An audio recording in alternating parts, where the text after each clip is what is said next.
So good afternoon. First of all, I would like to congratulate Kirill for preparing this course. You know, it was a lot of work, and I think it's important to have a course where we can share a lot of information and a lot of discussion. So I have also to congratulate Karina, who do a very nice job for the course. It's not easy to organize. It's not simple. We had a lot of connection all together. So I hope it will be fruitful for you to have this course. So we are supposed to have tutorial, but you know, because managing complication is a very important topic. It's my presentation is relatively long. The reason why you are all together. So don't hesitate to interrupt me if you have any question, if something is not clear. In that case, I will immediately answer your question, okay? So, I will go through the different type of treatment we can offer for aneurysm treatment, which are coiling, flow diversion, on flow disruption, which is more or less web aneurysm treatment. Indeed, the most important part is coiling, complication of coiling, because it is the most important treatment as of now. But I will also show you some complication with flow diversion and flow disruption.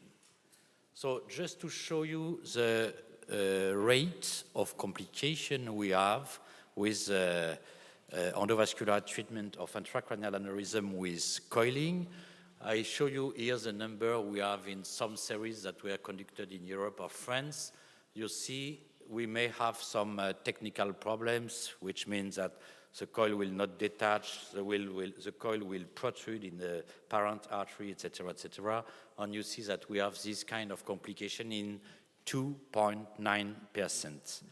But it's not really what matters here. What matters is the two next line, which are the two most important complications for the endovascular treatment of intracranial aneurysm with coiling, which are one, thromboembolic events, and second, intraoperative rupture. And indeed, we have to know how to manage this kind of complication. So, thromboembolic events, you see that the rate is between 7 to 13%, which means around 10%, more or less. Indeed, there are a little bit less thromboembolic complication with unruptured aneurysm, which is not really a surprise, because we know that when we are treating ruptured aneurysm, there are some modification of the coagulation induced by subarachnoid hemorrhage. Now, when we look at intraoperative rupture, you see that definitely the rate of intraoperative rupture is less than thromboembolic events, and more or less the same with unruptured and ruptured aneurysm, around 3%, 2.6% for unruptured aneurysm and 3.7% in ruptured aneurysm.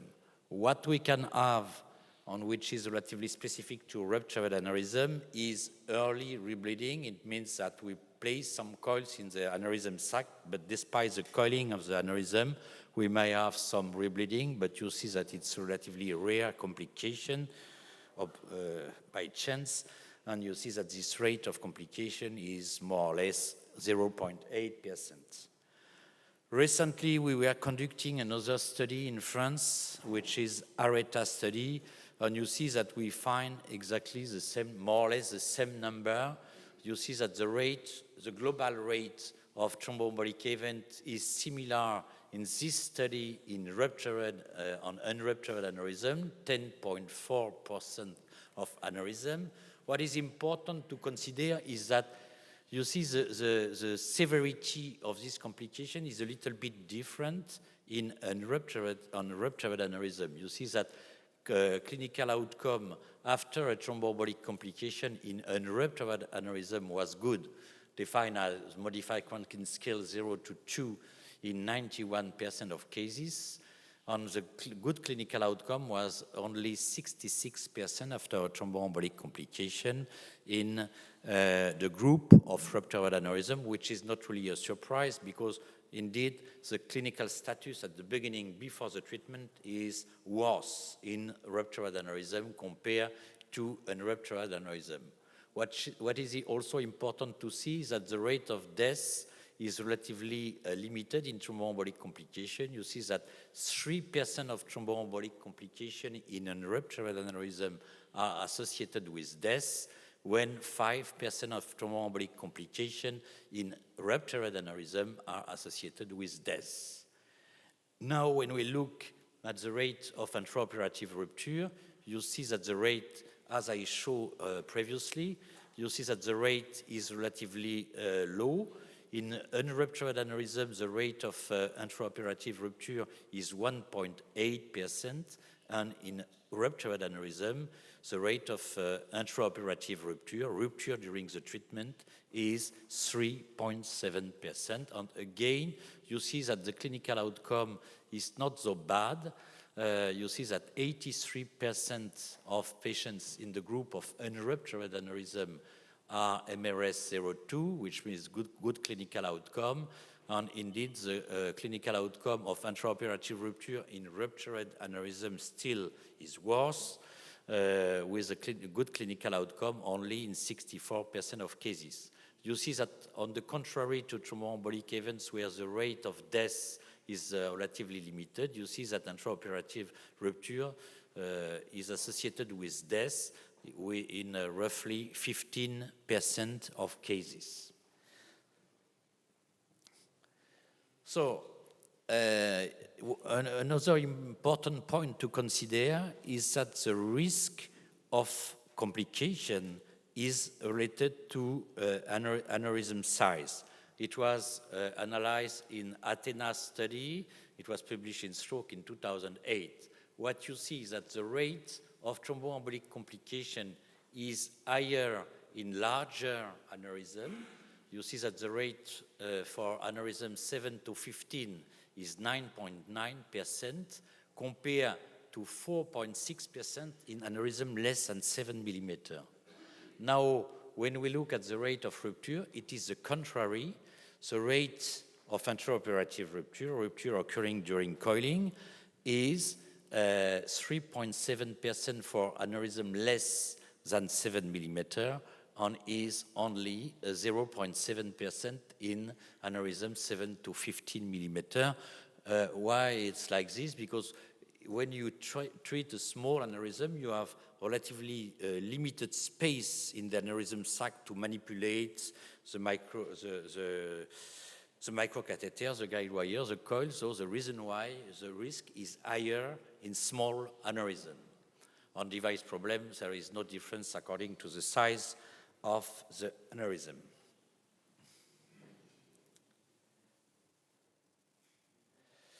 So now, when we go to the question, which is the title of this tutorial, management of thromboembolic events. So we have different types of thromboembolic events, which is not really changing the way we will manage them. We can have a clot at the level of the neck, which is usually what we see at the beginning of the thromboembolic complication. I will show you some examples thereafter. You may have distal clot, which is distal emboli, which means that you have probably a clot inside the aneurysm or at the level of the neck, and the clot is migrating in the distal circulation. And finally, you may have a third type, which is parent artery occlusion.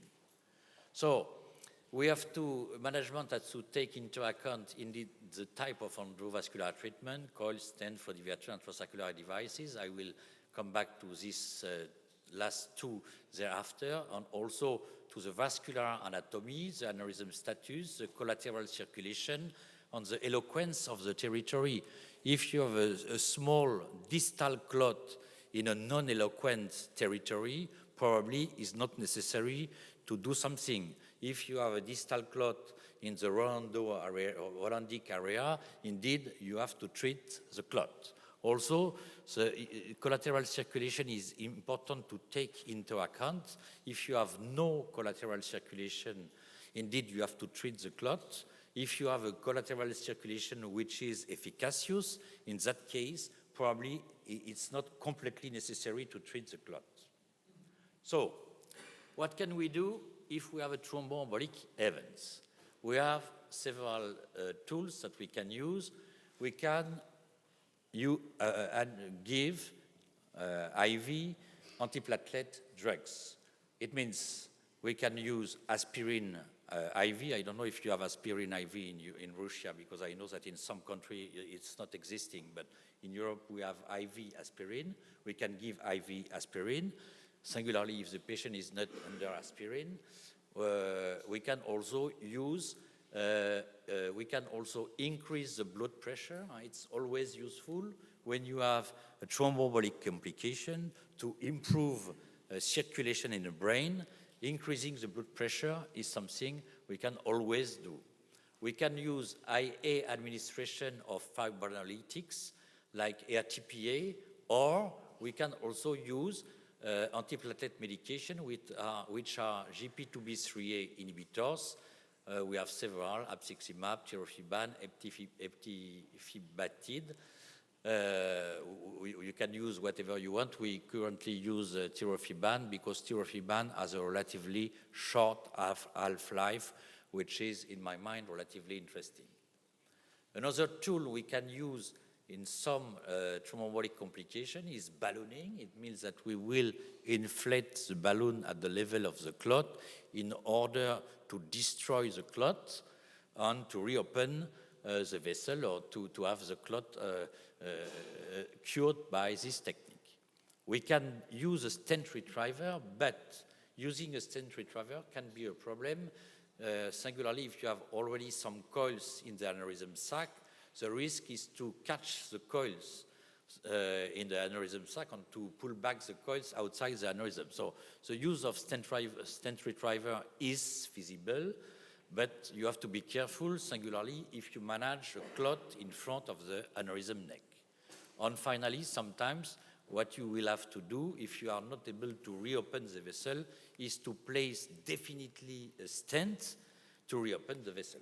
So let's say that it's really what we will do at the end if all the other options are not working, but it's still an option if it's not working. So I show you an example here. It's a female, 38-year-old with a subarachnoid hemorrhage, large MC aneurysm. The decision, multidisciplinary decision, was to treat with coil. We were doing the coiling. As of now, everything is okay. But if you look carefully, you see there is a small clot here. So, indeed, this clot is not occluding the vessel.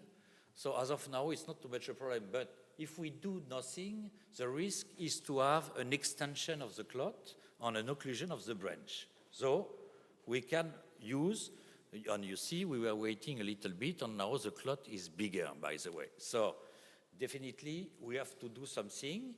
So what we were doing here, we were giving IV aspirin. The patient was not under aspirin. We were giving IV aspirin. We were also increasing blood pressure, and it is the control. It is the control. No, it's not the contrologram. It's the lateral view showing that we have also some distal emboli in this territory.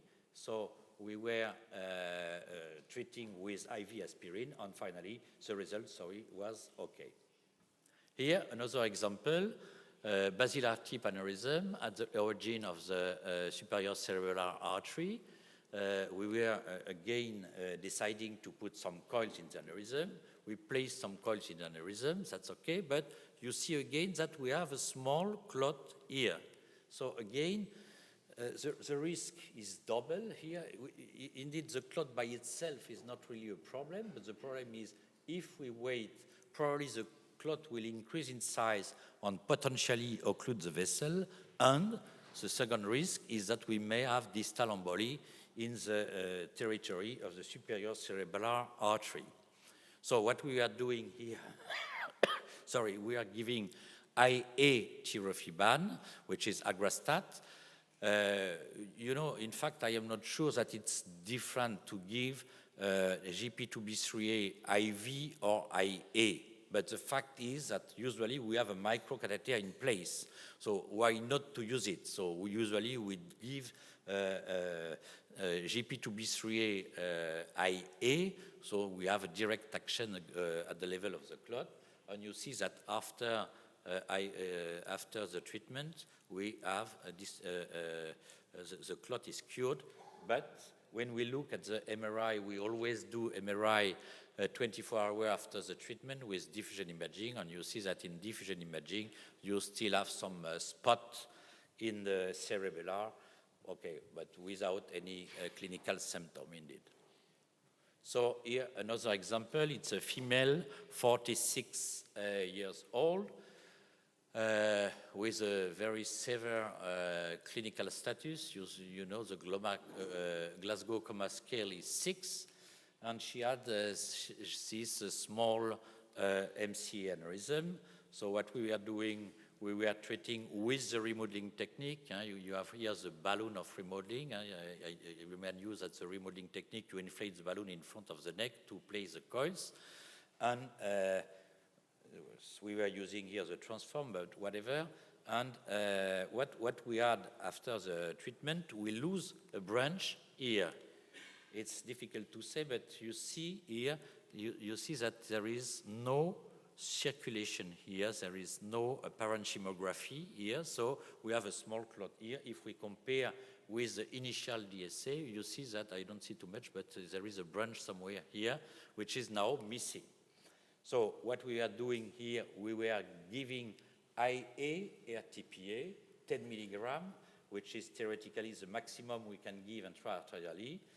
And it's before the procedure, it's after the procedure, we are able to reopen partially the branch. You see the branch here, but there was a terrible worsening of the intracranial bleeding.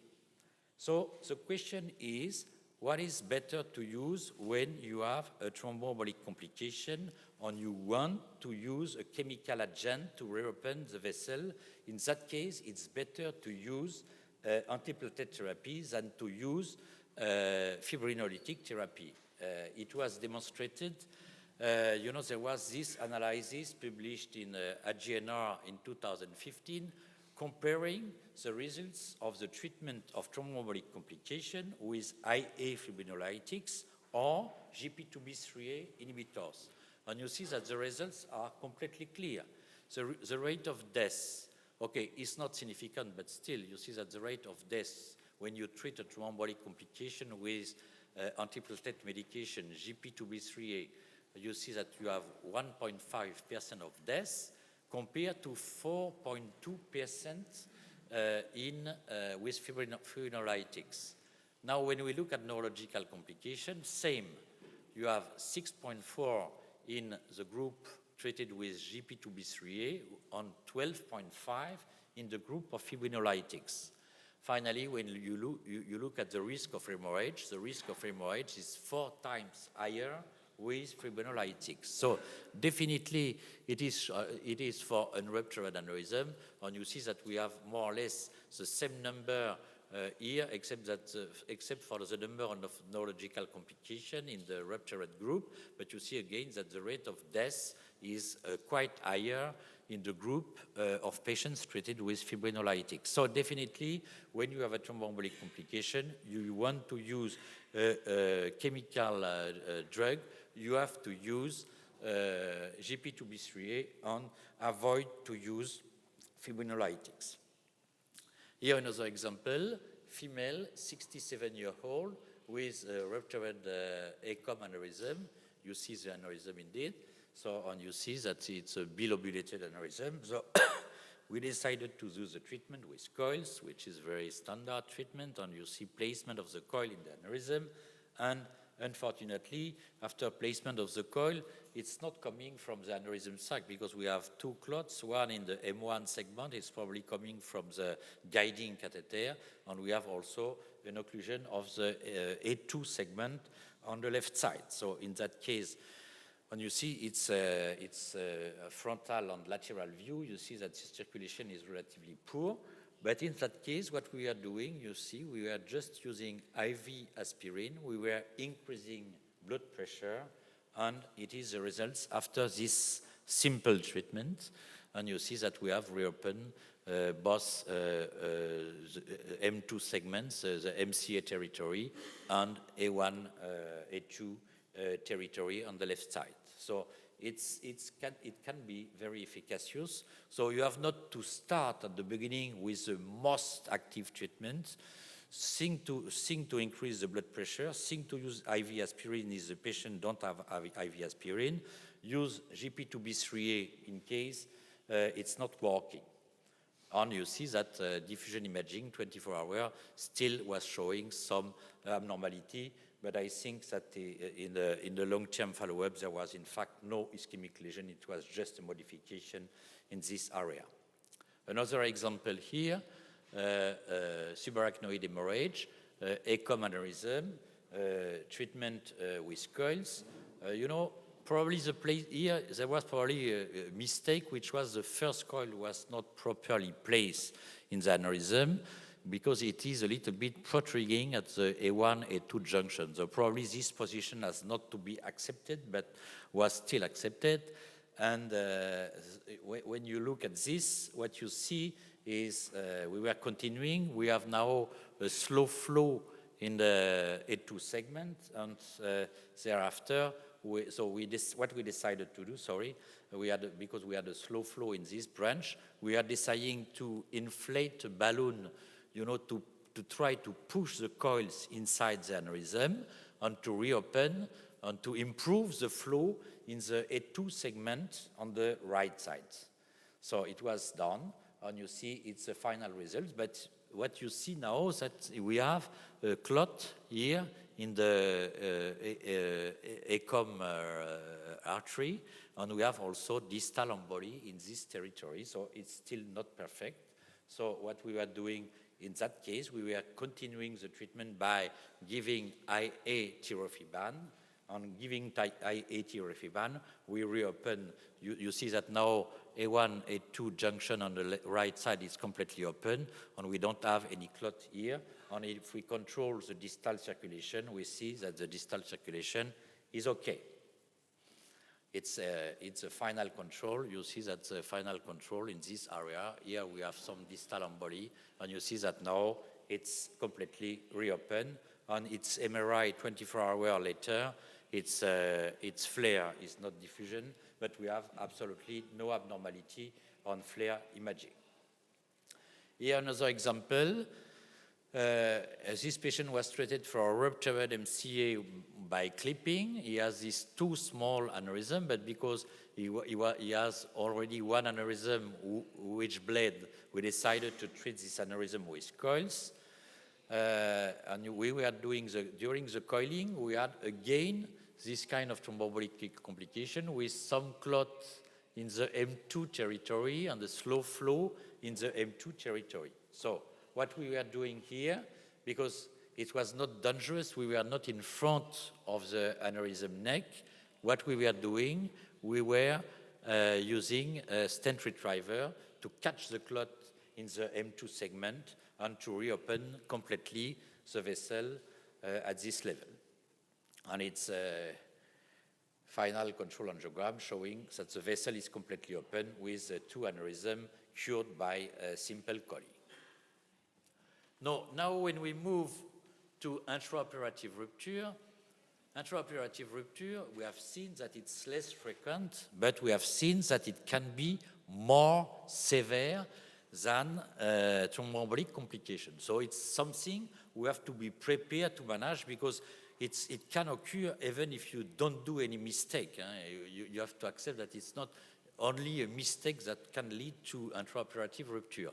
So the diagnosis, how we will diagnose the intraoperative rupture. One, you will have device. When I say device, it can be microcatheter, microguide wire, or coils outside the aneurysm limits. We can have a sudden increase of blood pressure, and we can have extravasation of contrast, which is indeed the best sign of rupture. But sometimes you will not see extravasation of contrast. You will just see a modification of the blood pressure and the device outside the aneurysm limit. You are not obliged to have the 3 signs to be sure that you have aneurysm rupture.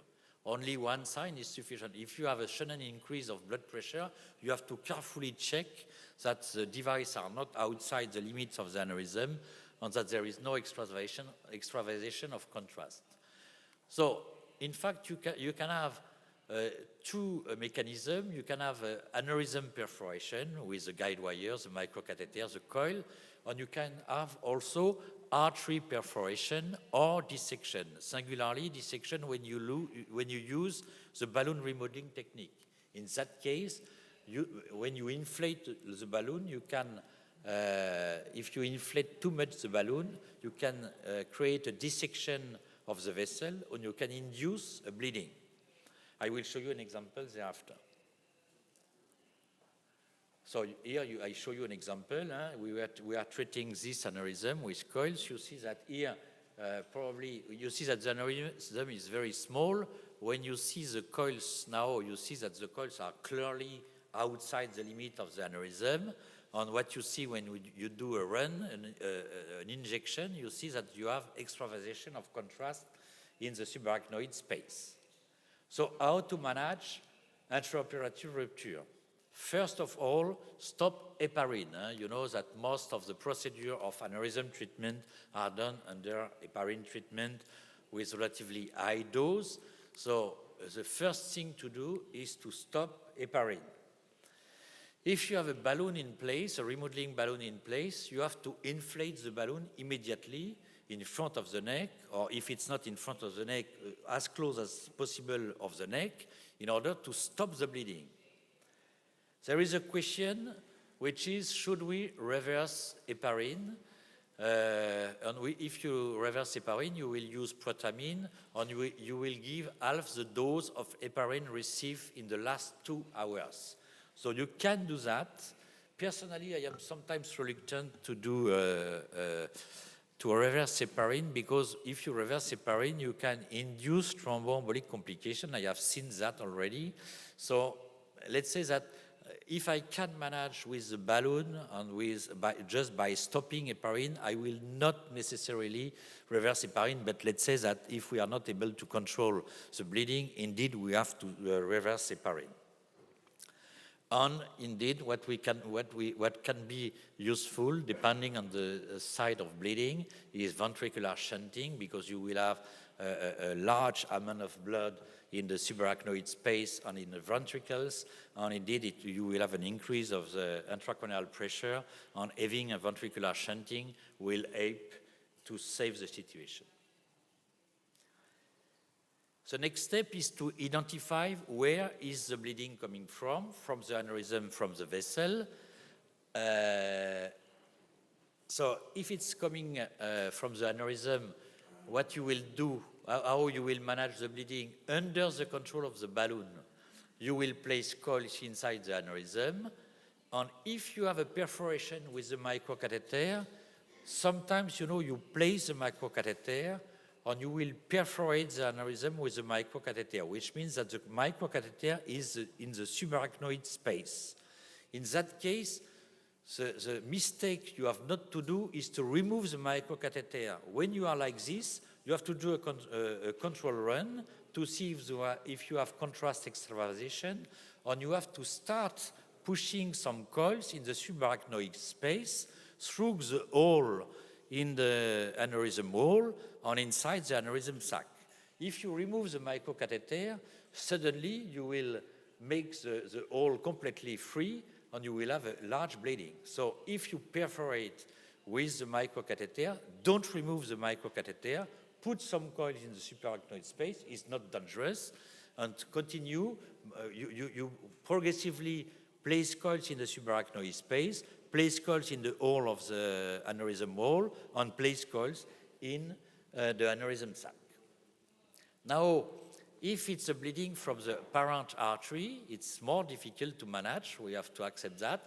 It can be a parent artery perforation due to remodeling. It's more a dissection in that case, or it can be distal perforation with a guide wire. In that case, what you have to do is to inflate the balloon to evaluate the efficacy of balloon inflation, you can wait 5 minutes, and you can inflate the balloon for 5 minutes, waiting and then do a control to see if you are able to stop the bleeding. And if it's not efficacious, you have only one option, which is to occlude the vessel. So if it's M1 aneurysm, I will show you an example. You are obliged to occlude M1 segment. If it's distal, you can put some coil in the distal territory to occlude the hole in the parent in the artery, or you can put some glue if it's very distal and it's more easy to manage, but whatever. So just to show you an example here, pardon. It's a female, 65 years old, subarachnoid hemorrhage, small aneurysm, small ecom aneurysm. So decision was to treat the aneurysm with coils, and you see where the coil is. The coil, we had a perforation with the microcatheter. So what we were doing, we were deploying the coil in the subarachnoid space and inside the aneurysm. It's not a problem, you know. The wrong thing to do in that situation when the microcatheter is outside the aneurysm is to remove the microcatheter. In that case, you put coils outside the aneurysm in the subarachnoid space, and you progressively remove the microcatheter and put the coil in the aneurysm sac. And so, doing so, you will probably avoid a major bleeding. And it's, you see, here it's a control after placement of the first coil. So we have no bleeding. I put the late phase to show you that there is no bleeding. In fact, this patient has a perforation of the aneurysm sac without additional bleeding in the subarachnoid space, and it's a final control after complete coiling, and it's a control on the CT scan showing the bleeding that was seen before the treatment. Here another example, it's a male, 42, with a subarachnoid hemorrhage. He has an unsuccessful clipping attempt, so he was treated with coils. The result was not too bad, with probably a neck remnant here. And we were following this patient for several years, and you see that we have progressively an increase in size of the remnant, whatever. And you see in 2016, it's a situation, because it was a ruptured aneurysm at the beginning, we decided to treat this aneurysm again. You see the size of the remnant here. So what we are doing, we are treating this remnant with balloon remodeling technique. But you see that during the treatment, we had the bleeding. You see the extravasation of contrast here. You see the very large extravasation of contrast here. So what you do here, you inflate the balloon. Under the inflation of the balloon, indeed, you stop the heparin, you inflate the balloon. Under the control of the balloon, you place additional coils, and by doing so, you stop the bleeding. You see the control here. There is no longer any bleeding. It's a control CT. It was the previous surgery from 2003. So, but you see that we have still some contrast and probably some blood in the temporal lobe. So, but it is a situation 6 months after the retreatment. You see that the aneurysm is completely occluded and the patient was doing well. Another example here, small aneurysm with a relatively wide neck compared to the size of the aneurysm sac. So we were deciding to use a remodeling technique, so to inflate a balloon in front of the neck to place the coils. We are placing a first coil, it was okay, and we were placing the second coils, and here you see that again we have an extravasation of contrast. So clearly we have a new bleeding. But in fact, when you look carefully, you see that we have a bleeding here, and we also have a bleeding here. So we have two sides of bleeding, and they are not coming, singularly this one, they are not coming from the aneurysm.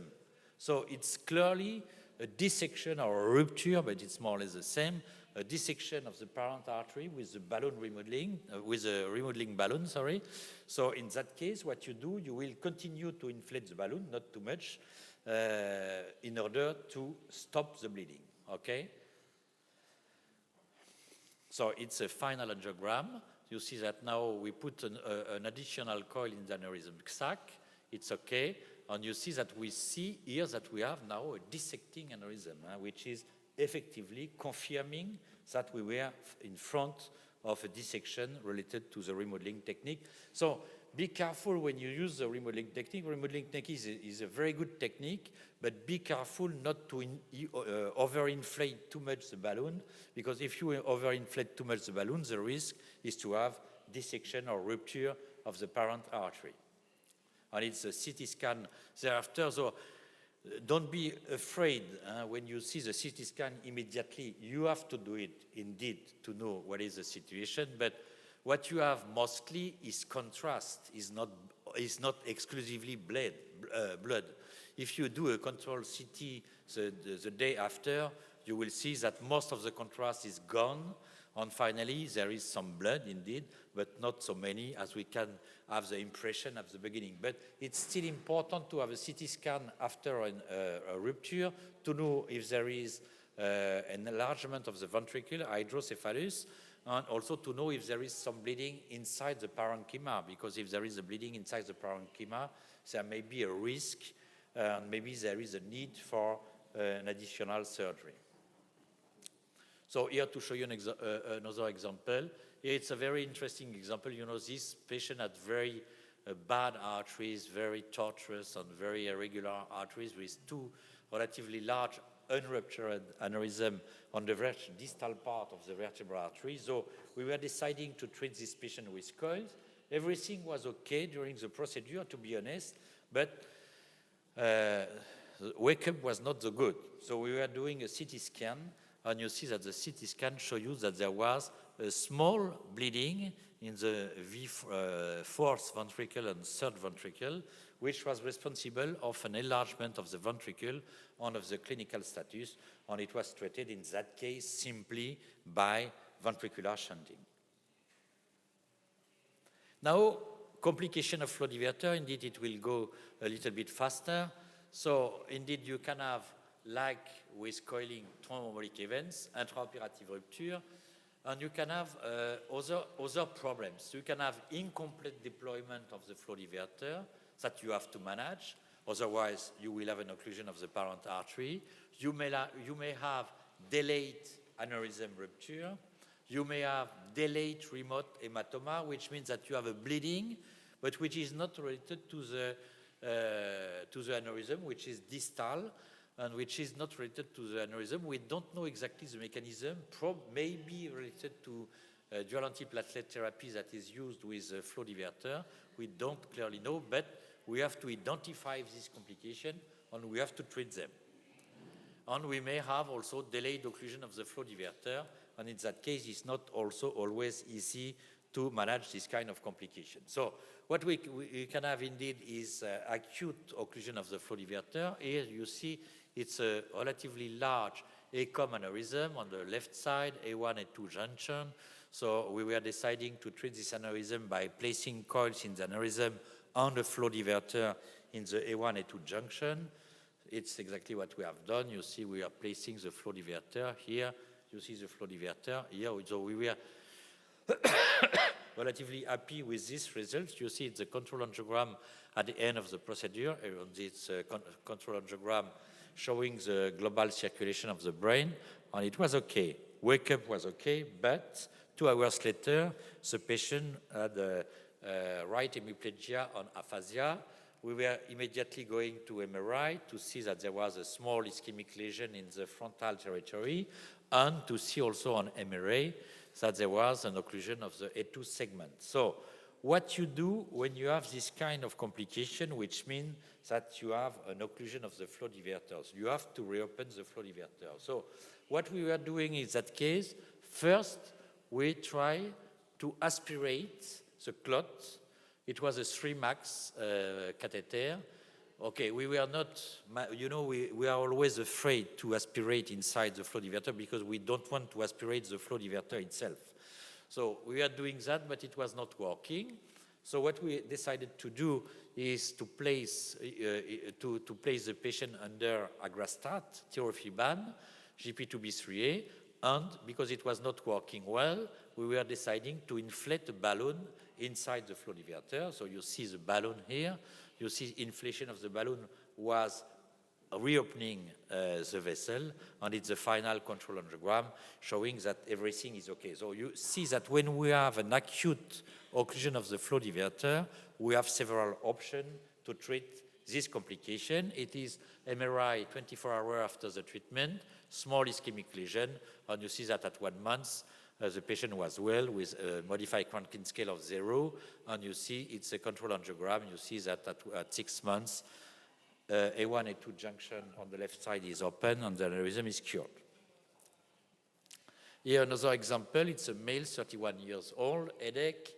It's an unruptured aneurysm. So we do a first procedure where we are placing coils in the aneurysm, but by doing so, we were aware that it will not be a definitive treatment because we may have recanalization and we still have an aneurysm remnant at the end of the procedure. So our decision was to put a flow diverter. You see it's 4 months later. You see the size of the remnant. So we were placing a flow diverter inside the aneurysm, in front of the aneurysm in the M1 segment. So we were placing a thread. You see the thread here. You see the, yeah. At the beginning, we were happy with the deployment, but after a few minutes, we had this complete occlusion of the M1 segment. So we were using I-80 but it was not working. What we were doing, we were inflating a balloon. You see the balloon here inflated in the thread in the M1 segment, and you see that there is something here. So probably the flow diverter is not well open at this level. But despite inflation of a balloon inside the flow diverter, we were not able to reopen the vessel. So what we were doing, you see it's a result after several inflation of the balloon, but you still have a stenosis here. So what we were deciding to do is to place a stent inside the flow diverter to maintain the flow diverter open, and we were placing a solitaire. At that time, I don't know why, but at that time we are using solitaire. I remind you that at that time, solitaire was more for aneurysm treatment than for thrombectomy, and it is the final results. Now we still have something here, but okay, we have a relatively good circulation in the distal territory, but I have to acknowledge it's a final control. We have a relatively large bleeding in the sylvian fissure, and I have to acknowledge that the patient was not so well, and he still, as he was treated several years ago, he still has some sequelae. So another example here, it's a female, 62 years old, with a relatively large, very large ICA aneurysm. So we are deciding to place some coils. You know, we place some coils when aneurysms are large to avoid delayed aneurysm rupture. Even if we are not completely sure that it works, we are placing the thread. You see the thread is the flow diverter here. But you see that we have a problem here. We don't know if it's a clot, if it's something wrong opening of the flow diverter. So what we were doing, we were using both tirofiban, GP2B3A, and ballooning. But despite this, there was no change. So what we are doing at that time, we are deciding to do an occlusion test and to occlude the ICA, because if you don't occlude the ICA, the risk is to have distal emboli. So because we were not able to reopen properly the vessel, we decided to occlude it. So we do an occlusion test. You see that there is a good collateral circulation. So, and we were occluding the vessel. Okay, you see venous phase, indeed, which are important to consider. And we were occluding the vessel with coils in order to avoid distal emboli, and it's a final control angiogram. Indeed, it was not the goal. Our goal was to keep the left ICA open, but in that case, it was not possible because we had this problem of opening of the flow diverter that we were not able to reopen. And it's MRI, diffusion MRI. The day after, you see that we have a lot of spots at the junction of MCA, ACA territory, and it's 8-day MRI showing again some ischemic lesion. Here another type of complication. You see we are treating this ICA aneurysm, again, by placing a flow diverter, you see the aneurysm is a fusy saxiform aneurysm. There was 2 aneurysms. The reason why we are placing 2 flow diverter, I don't see the flow diverter, but they are here, yes, sorry. It's what we had at the end of the procedure. So on its MRI, 24 hours after the endovascular treatment, everything was okay, except that 60 hours after the treatment, the patient had left hemiplegia and coma. And we were doing a CT scan, and we had this complication, which is a remote hematoma, maybe related to dual antiplatelet therapy. You see that there is a relatively maybe subdural hematoma, also bleeding in the subarachnoid space. There is a mass effect, which is relatively important, so there is a vital risk. So what you have to do when it's like this, you have to operate the patient in order to decrease the intracranial pressure. We do that after platelet administration, and it's post-operative CT, 24 hours after the treatment. And you see that now the mass effect is less, and I have to accept that it's a 3 months follow-up. You see that MRI show indeed large sequelae in this area, but there was a complete neurological recovery.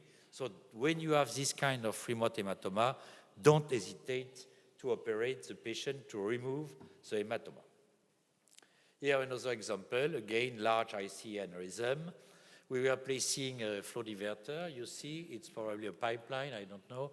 And you see, it was not well open here. So what we decided to do is to inflate again a balloon inside the flow diverter to open completely the flow diverter. Finally, the result was not so bad. But 14 days later, this patient has exophthalmia and red eye. So when you have this, you have to think that there is something wrong. This symptomatology is a symptomatology of a direct CC fistula. So effectively, it was a CC fistula. It was a delayed rupture of the aneurysm, and you have a typical CC fistula that was treated like a CC fistula by a coiling of the cavernous sinus and the origin of the ophthalmic vein. And it's the final control showing that everything is okay. So you see, we can have this. It's a good situation when it's an intracavernous aneurysm and the delayed rupture is inducing a CCF. But when it's a supraclinoid aneurysm, indeed the risk is to have a subarachnoid hemorrhage. To finish, complication of flow disruption, treatment with web. So we have reported from the European study just to show you that the rate of complication is relatively similar to what we have with standard coiling. The rate of intraoperative rupture is similar to what I showed you before, 1.8%. The rate of complication is a little bit higher, 14%. And you see that the rate of thromboembolic complication with permanent deficit is relatively low, 3%. So it is the rate of complication we have. We may have intraoperative rupture. Again, it can be apparent artery perforation. I will not discuss that again. We may have an aneurysm perforation during the placement of the microcatheter. And don't forget that it's very important. I don't know if you are using a web if some of you are using web, but don't forget that the via microcatheter has 1 millimeter, which is not visible at the distal part. So when you see the distal marker of the via, you still have 1 millimeter more distal. So it can be a reason why you will have a perforation with the microcatheter, and you can have also a rupture of the aneurysm during the deployment of the web, singularly if the distal tip of the via is too close from the aneurysm wall. And it's never due to web oversizing. I will discuss that in another presentation, but in another course. But if you oversize the device, you will never have a rupture of the aneurysm. So what you do again, you stop heparin. You can give protamine if you think that it's a good option. If you have a balloon, inflate a balloon. And to cure the bleeding, you deploy the web. On deploying the web, will cure the bleeding. So I show you an example here. MC aneurysm, very wide neck. It was a very typical indication for web. Here are the aneurysm size. We were going for a web 17 SL5 by 2 with a remodeling technique. But what you see is during the catheterization, we had a rupture of the aneurysm. You see the extravasation here. So probably due to the micro guide wire or to the microcatheter. So what we were doing here, we have the balloon also. We have the balloon in place here. So what we are doing, we are immediately deploying the web inside the aneurysm. And you see 4 minutes after the rupture, by just deploying the web inside the aneurysm, we were able to stop the bleeding. And it's a CT scan immediately after the MRI, immediately after the rupture. You see that there is still some blood and dye on contrast inside the subarachnoid space, but not too much. And when you look at the SWI 24 hours after the procedure, you see that you have not too much blood, maybe a little bit blood here in the sylvian fissure, but not too much. Here another example, but I was treating this patient, I have to confess, and I do a very big mistake, which was during the procedure, I was treating this aneurysm with a web, but you see that there is a sharp angle between the aneurysm and the M1 segment. So during the deployment of the web, everything was going outside the aneurysm, and I tried to re-enter the aneurysm with the web inside the microcatheter, which is a big error. So you have not to do that. On doing that, I was in fact not perforating the aneurysm, but with a distal, you know, when the web is not deployed, it is very rigid. So I was perforating the M1 segment with, in fact, with the microcatheter with the web inside. So the reason why we have this large extravasation, we were inflating the balloon, we were placing coils in the aneurysm. Nothing was efficacious, so we were obliged to occlude the M1 segment, but I can tell you that the clinical situation was not good. So intraoperative thromboembolic complication can also occur with web. They are generally related to web protrusion, or the migration of clot from inside the device is relatively rare. I don't have seen that too much after 150 cases, so maybe it's existing, but if it's existing, it's rare.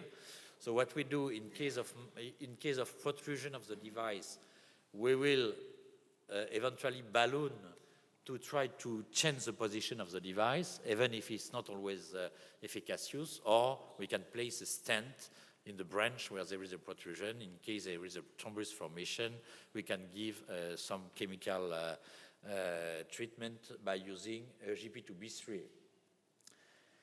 So just to show you an example here, it's a wide neck basilar tip aneurysm, ruptured. We were treating the aneurysm. We have, you see that there are PCOM on both sides, which is important to consider. I was deploying the web. I was thinking it's not bad, but finally it was not so good. And you see that I suddenly lose the P1 segment on the left side. I was waiting. I was still detaching the web, considering that it was not bad, but it was an error. You see that it's immediately after detachment. It's 10 minutes after detachment.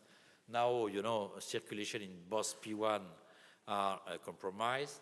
And waiting a little bit more, I was starting to lose the basilar artery. So what we were doing in that case, because it was a ruptured aneurysm, we were deciding to balloon in the P1 segment on the right side. On doing so, we were changing the situation by reopening the P1 segment on the left side. So we are considering it was stable. So we are considering that it was okay. Still, indeed, we had on MRI 24 hours after small spots on diffusion imaging. Another example, it's a control angiogram, sorry, at 6 months, 12 months, showing that the aneurysm is okay, and that we have very limited ischemic lesion on FLAIR imaging. Here, another example, more or less the same mistake. You see, sorry, it's a wide neck basilar tip aneurysm. The patient has a PCOM on both sides. We were placing the web. We were detaching the web, and you know, after detachment, we were seeing that there is a very big protrusion. It's relatively old case, and probably we will not manage things like this now, but whatever. So it's a final DSA because we had, you see, because there was this protrusion in the upper part of the basilar artery, we are deciding to place a stent in the P1 segment on the left side, on the upper part of the basilar artery. It's the final result, which was not too bad, knowing that we have a PCOM on the right side, and on the left side also. There was no clinical worsening, but there were some spots on diffusion imaging.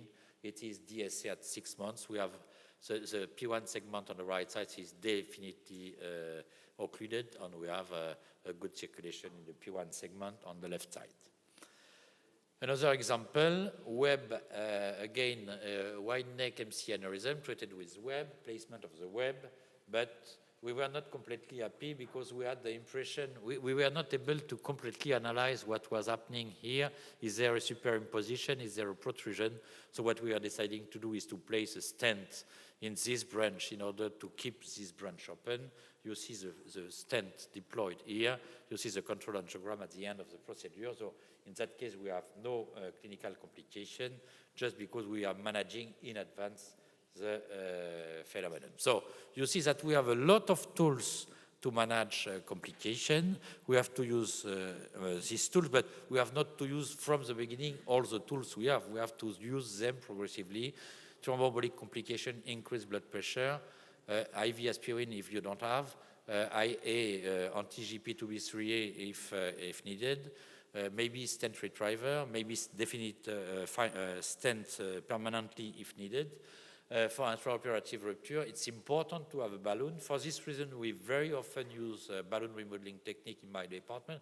Even if we don't use it really to control the neck, we have very often the balloon ready in case we have an intraoperative rupture, so we can immediately inflate the balloon to control the situation.